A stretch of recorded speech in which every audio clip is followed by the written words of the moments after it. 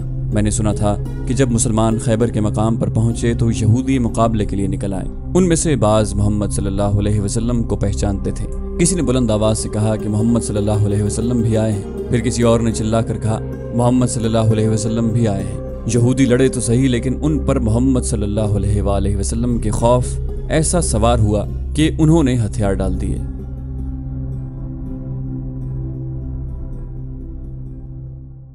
تو دوستو، یہ تھی ہماری آج کی ایپیسوڈ۔ امید کرتے ہیں آپ کو ہماری ایپیسوڈ پسند آئی ہوگی۔ جانے سے پہلے اس ویڈیو کو لائک، شیئر اور کامنٹ کرنا مت بھولیے، اور اگر آپ ہمارے چینل پر نئے ہیں تو اسے سبسکرائب کیجیے اور بیل آئیکن پر کلک کیجیے تاکہ آپ کو تمام ویڈیوز فوراً ملتی رہیں۔ اگلی ویڈیو تک کے لیے اپنا خیال رکھیے۔ اللہ حافظ۔